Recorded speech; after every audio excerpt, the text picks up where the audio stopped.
CGTN, China Global Television Network. The story of people of African descent coming home from developed countries is becoming more pronounced. However, what has dominated the news headlines is often the outbound illegal migration and its challenges, including death in the high seas and vices such as human trafficking. And as the world continues to witness waves of irregular migration, and even as tides of protectionism and racial tensions continue to rise, evidence is increasing on a growing trend of return migration. So what is the picture of Africa's reverse migration? I'm Beatrice Marshall. Welcome to Talk Africa.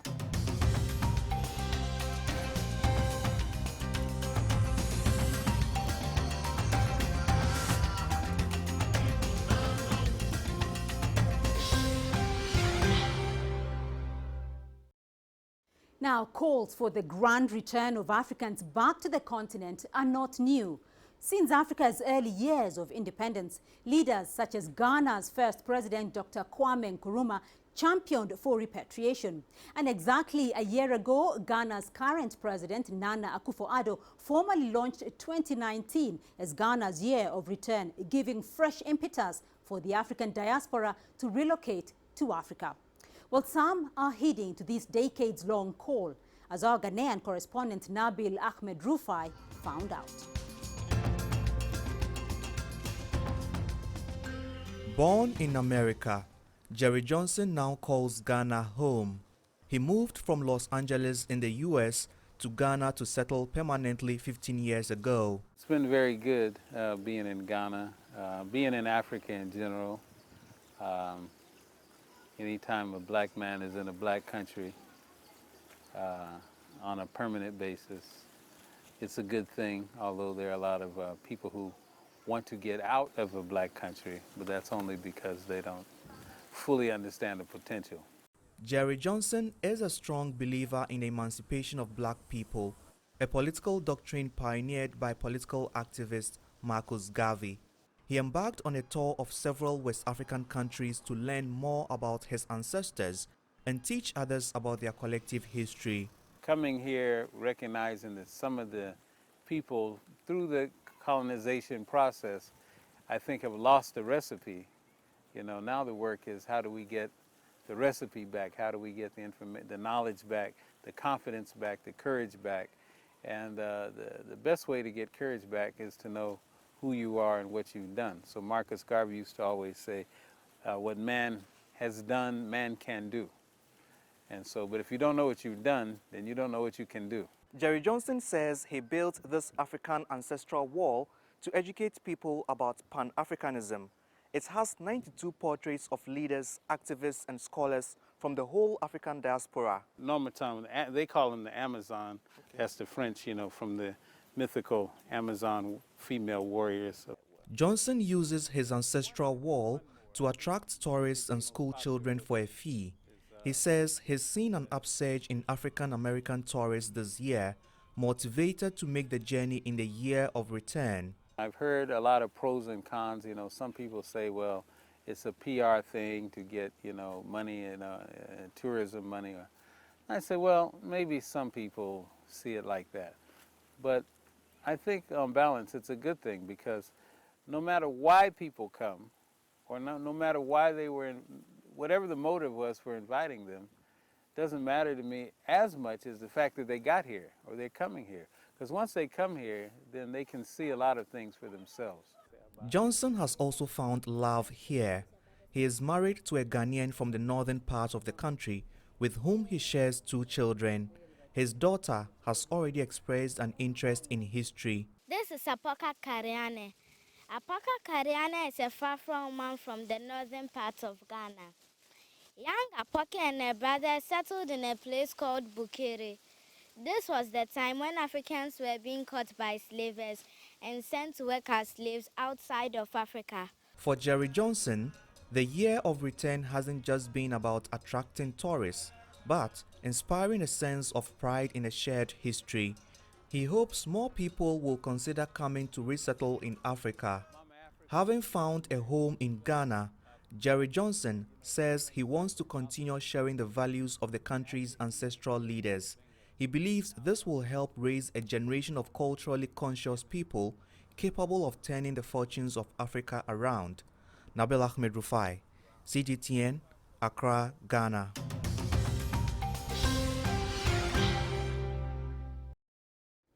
Well, let's broaden this discussion, and I'm now joined by a diverse panel of experts to explore the issue of Africa's reverse migration. Ni Akwete is joining us from Washington, D.C. He's the Executive Director of the African Immigrant Caucus and also an African Affairs expert. Angel Jones is joining us from Johannesburg. She's the Chief Executive Officer of the Homecoming Revolution, a global headhunting firm that specializes in recruiting African professionals in the diaspora and linking them with opportunities back in Africa. Osita Osemene is in Lagos, Nigeria. He's the author of Chasing a Mirage, My Search for an Oasis. He's also a Nigerian returnee. And with me in studio is Wamboi Kabogo, the National Program Officer for the International Organization for Migration here in Nairobi. Thank you all for being part of this discussion. Wamboi, let's start off with you because the conversation around African migrants tends to focus more on those fleeing the continent, but does not really put into focus any of those returning migrants. Why is the narrative framed like that, and what kind of statistics are you seeing in regards to returning migrants? Thank you, Beatrice. And it's very important for us to change the narrative, because what we keep on seeing is the migrants who have been able to leave the continent but not been able to succeed in the countries that they've moved to. In addition to that, we are seeing the number of people who are dying in the Mediterranean Sea. And so it's very important to look at migration from a different point of view, to look at the positive elements that migration can bring to the African economy. And the statistics, currently we are not able to talk about these numbers, but some of the things that we can talk about is the importance of the African governments, that they're willing to come up with policies and ways of how to improve the economies back home that leads these migrants to look at these positive things that makes them want to return back home. We see very big positive changes from these qualified return migrants, and one of these programs that IOM is actually establishing in Somalia is the Migration for Development in Africa program, whereby we've been able to see qualified diaspora experts going back to rebuild the country, going back to provide life skills to the locals who are left behind, who are not able to migrate. And the importance of this particular migration is you see their willingness. It doesn't have to be for them to have these programs for them to move back to the country of origin. Some of them just get onto a plane and go back to Somalia to build their capacity. And the importance of these return migrants is some of them know the culture, some of them know the language, right. So they're able to integrate into the society. And to give an example is... we'll return to that in a minute, but let's hear from one returning migrant here. Osita, you're a Libya returnee, and you have actually written a book, Chasing a Mirage, My Search for an Oasis, on the journey through the Sahara Desert. What made you leave in the first place, and what is this mirage that you're talking about? Yeah, well, thank you very much.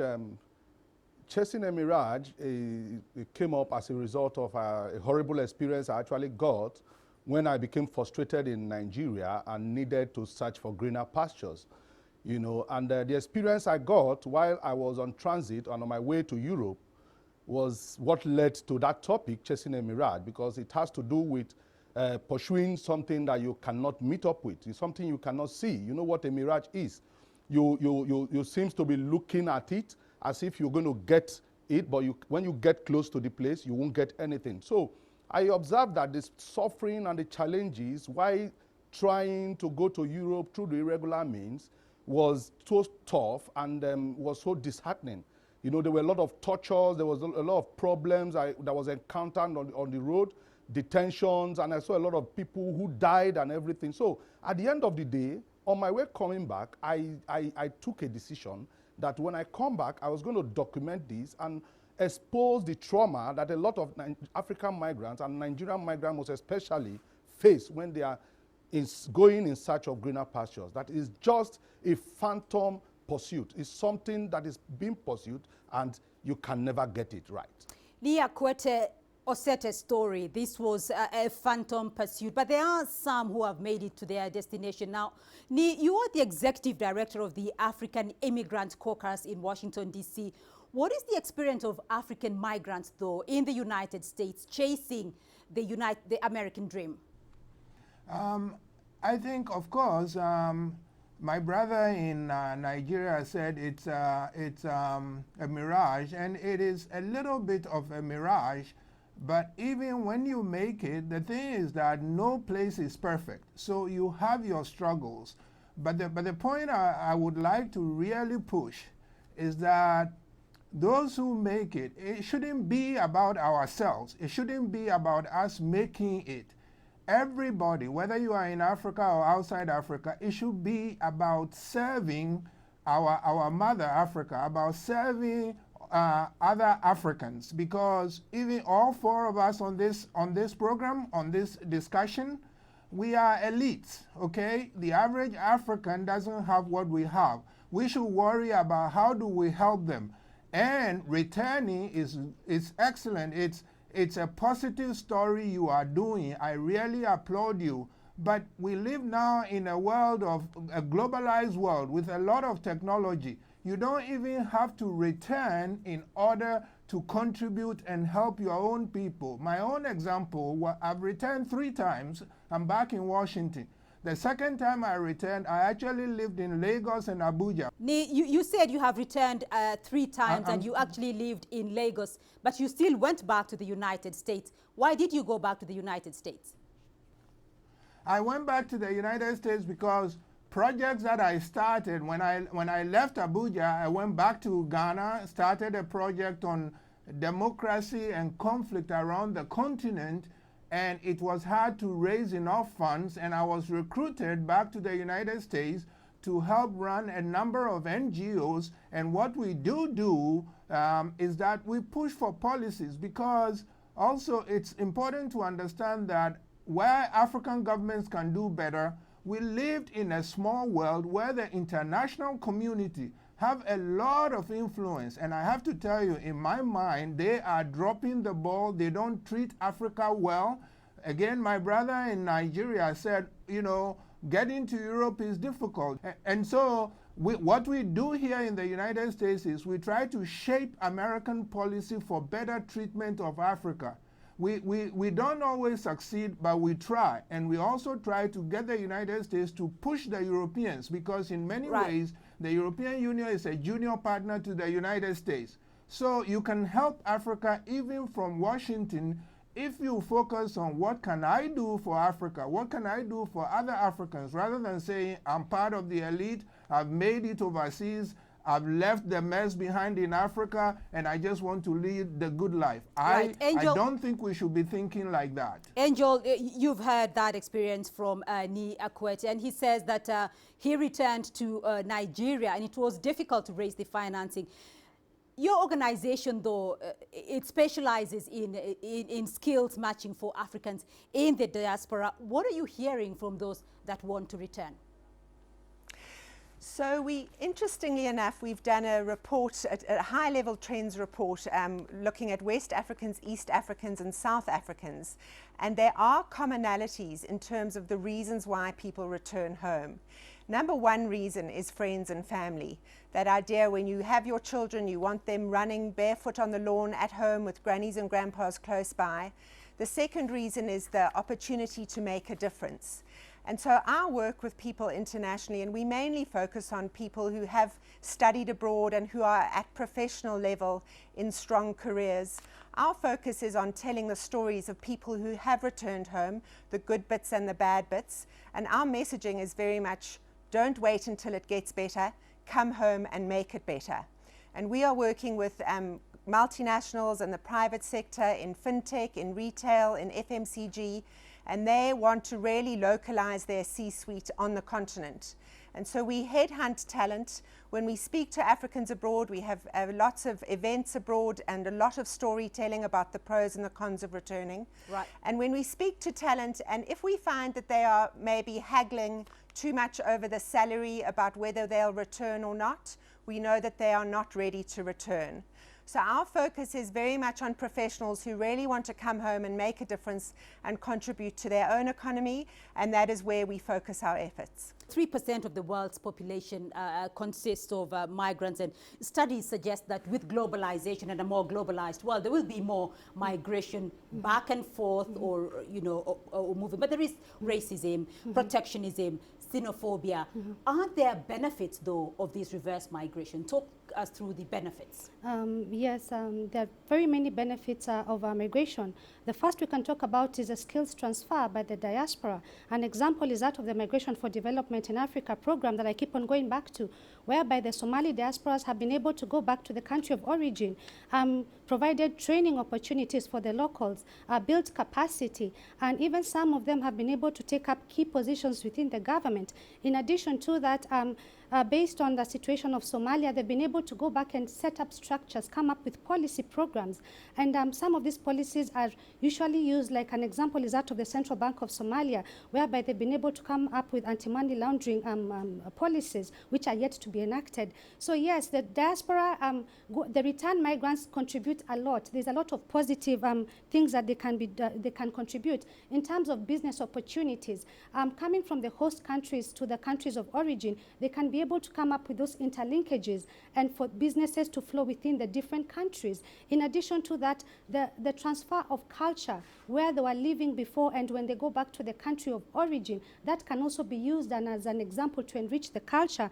And also, there's increased economic activities in terms of remittances, because when you look at remittances, it's a lifeline to most of the people back in the countries of origin. And that's why it's important to focus on the Sustainable Development Goal of 10C, which talks about reducing the cost of remitting money to 3% by 2030. In addition, if you look at the Sustainable Development Goal of 10.7, which also talks about the facilitation of safe and regular migration using migration policies. And so, yes, the diaspora can be able to go and ensure that these policies are set in place. So, as I reiterated before, migration, we don't have to focus on the negatives. We can also look at the positives. Right. And the diaspora are one of the key elements showing that, yes, they must have gone, they left the country of origin, went and got these skills, and they're able and they're willing to go back and build the capacity within the government institutions. Indeed, very insightful conversations. We'll take a short break now, but do stay tuned.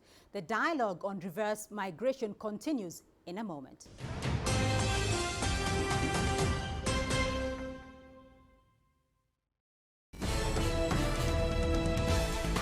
China Global Television Network. From broadcast centers in Beijing, Washington, and Nairobi. A unique global perspective. 6 channels and a video content service. News when you want it and where you want it. On TV screens, websites, mobile platforms, and social media. CGTN. See the difference.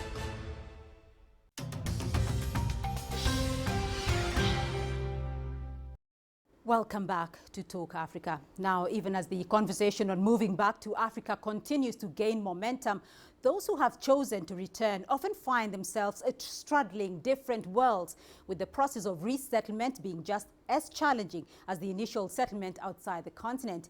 And even as the diaspora community is being encouraged to come back home, is the ground ready yet to receive them? My panel of experts is on standby to assess the situation. Osita, start off with you, though. The conversation on reverse migration is gaining momentum, but what are the challenges? What was your biggest obstacle when you returned? First of all, I had to undergo what they call rehabilitation, self-rehabilitation, and try to reintegrate myself back into the society.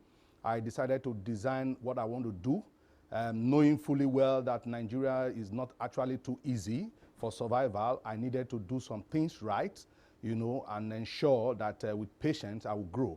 And today, so far so good. Those challenges were like a kind of stepping stone to where I am today. I didn't see it as an obstacle, rather I saw it as something that could push me further. But in reality, you know, in Africa, there are certain things, especially in Nigeria where I come from, you know, a lot of youths are so desperate and they find it difficult to grow themselves here because of lack of opportunities that are available, lack of opportunities of job, lack of social amenities. Those are some of the challenges you're going to get. Lack of support, even from the government. You know, they see some of the things you do as something that, yeah, that cannot work out, you know, in a short time. So it's a great challenge for our youth, and they see it as a kind of push factor. We make them to go to where they will survive easily and where they feel that the grass is greener. Right. Niakwete, let me come to you on that question of African desperation. How does Africa, though, look from where you are? How does Africa look from the outside world? Is there a perception that perhaps the prosperity in Africa is now starting to show, or is it still a very desperate situation? My answer is the way Africa is looked at, it depends entirely on the mainstream media, on the Western media, on the international media. I do a lot of media. I've been doing it for 30 years, and I have to tell you, I am very unhappy because they don't cover Africa well. If I depended only on how they portray Africa, I'll be depressed all the time. But I'm African, I understand Africa, I have friends, I talk to them, and I know that there is a lot of positive about Africa that for their own very bad reasons, they don't want to portray. The real Africa is 100 times better than the Africa that they portray. Right. Angel, the real Africa is 100 times better than they portray. And I have to tell you that I am also a returned migrant who had been in the United Kingdom for a long time. And I have actually had a lot more success being in Africa than I would have had in the United Kingdom. But in terms of those wanting to return, though, from your perspective, Angel, what kind of advice do you give Africans in the diaspora wanting to return? What are their expectations versus the realities that they meet on the ground? I think that's a very good point, Beatrice, and I must make the point that I too am a homecomer. I lived in London for 7 years, and I heard Mandela speak in Trafalgar Square, and he said, "I love you all so much, I want to put you in my pocket and take you home." And I'm a very proud fourth generation white African who wouldn't choose to bring up her children in any other country but here. I think the main thing around this is that there is no single right or wrong answer.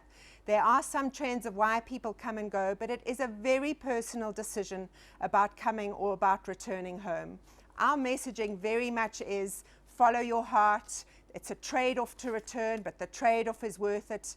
Living in Africa, you know, it's not Africa rising anymore, it's South Africa surprising. It's up and down. You have a bigger life, bigger highs and bigger lows. We tell people around the fact that for every one skilled person that returns, 5 new jobs are created in the formal and informal sector. And we also tell Africans, you know, that it's okay to love New York and Nairobi at the same time. Just because you're in one city doesn't mean you have to hate the other. And I think we do find that, particularly with white South Africans in Australia, for example, I think many of them are very homesick. And they always want to justify their decision for being away by circulating the bad news. So lots of our work as well for those Africans who are going to remain abroad and maybe transfer their skills virtually instead of actually returning. A lot of our work with them is to say, actually, that yes, there are bad bits, there are lots of good bits too. So it's our job as Africans to tell our own stories, warts and all. It's our job as Africans to tell our own stories, Wamboi, but African governments as well have a role to play here in terms of making the African countries conducive. Are African governments, though, making efforts to draw people back to the continent? Indeed, Beatrice, there is a lot of improvement from the African governments in terms of diaspora policies. Some of the African governments have come up with diaspora policies that give the diaspora a platform where they can be able to talk directly with the government, whereby the government is showing trust. The diaspora now are trusting the governments in terms of investments, that they can be able to invest back home and their investments are protected. In addition, some governments have come up with particular units, like the Office of the Diaspora Affairs in Somalia, which is has been mandated to talk directly to the diaspora. In terms of also the government's contribution is the ability of the dual citizenship. And as one of the panelists spoke about it, is yes, you can love Nairobi and love New York at the same time. And so it gives them that option of being able to come and build the capacity back home and also go back to the country of residence. And so, yes, the governments are willing to work well with the diaspora to be able to build the capacities. Right, and I do want to get a comment from all of you because as we wind up the program, Let me start off with you, Osita, because if Africans in the diaspora are watching this program, what would you tell them? Would you encourage them to return? What message would you give them? The people in the diaspora, I encourage them, especially those that are regular, that are on regular status, that are doing very well. They should also remember that we in Nigeria and we in Africa, we need development. They should come and contribute to the development of their country and to the development of their continent. You know, we should not shy away from the challenges that are being faced in Africa, because a lot of youths are desperate and they want to migrate at all costs. Even as I'm talking to you now, people are preparing to go. So those are in diaspora that are doing very well should ensure that what should be in their mind is to come and invest in their countries for development, to ensure that jobs are being provided for their citizens, to avoid irregular migration, to avoid us being stigmatized in other countries. So that is my advice to especially those in diaspora. Right. Thank you very much. Nia Kwete? I agree very much that we in the diaspora, we owe the continent. That's why I started my first comment. It should not be about ourselves. It should be about what we do for the mother who raised us. And so we owe the continent, and each of us has to do what we can to raise it. It is not about us. It is how we help the continent. Angel Jones, your thoughts? I would say to Africans internationally that, you know, it's never the right time to return. It's never going to be the perfect moment to take that leap and jump. There will always be highs and lows. There will always be ups and downs on the continent. And if there are those challenges that you're worried about, whether it's the electricity or the infrastructure, what can you do to come back and get involved in building more infrastructure and improving the electricity, for example? I would also look around and see what business opportunities there might be for you back home, even if there are no jobs right now that employers have for you. Is there a multinational you can talk to currently and say, can I go and open up your branch for you in Ghana, for example? And to really harness the power of technology to start building and reviving your networks back home. Keep your global networks very current, keep your personal brand very current in social media, start having an opinion and start having a voice. It is going to be difficult. The first 2 years are hard, but if you read the stories on our website, for example, homecomingrevolution.com, you'll see how the hard bits but the easy bits about settling in. So have an open mind, know that it's going to be hard, but it'll be so worth it, and jump right in. Right. Wamboy, you're also a returnee, so your final comments. Yes, my final comments are, as one of the panelists mentioned, yes, the challenges on the ground when you go back to the country of origin are real, and you will keep on looking back. But it's important to have a fixed mindset on how you're going to help rebuild the country if you're going to build the capacity. In addition to the opportunities which are available, there are endless opportunities in terms of the blue economy. Everybody right now is looking at how to work on the blue economy to exploit the use of the seas and the lakes. And so for the diaspora who have been out there, they have different skill sets, and go build capacity on the ground. Give back to the country of origin because they need you, and indeed you can make a difference. All right, always making a difference. Thank you all for your insights. And that's all we have time for this week on Talk Africa. A big thank you to my guests for sharing their expertise with us. Nia Kwete in Washington, D.C. He's the Executive Director of the African Immigrant Caucus, also an African Affairs expert. Angel Jones in Johannesburg, the Chief Executive Officer of the Homecoming Revolution, a global headhunting firm that specializes in recruiting African professionals in the diaspora and linking them with opportunities back at home. Osita Osemene in Lagos, the author of Chasing a Mirage, My Search for an Oasis. He's also a Nigerian returnee. And with me in studio, Wamboy Kabogo, the National Program Officer for the International Organization for Migration here in Nairobi. I would love to hear your feedback on this topic through our social media handles on Facebook and Twitter. And you can also catch this and more episodes of Talk Africa on our YouTube playlist and the CGTN Africa website. To keep the conversation going and tune in again next week for more Talk Africa. From me, Beatrice Marshall. It's goodbye.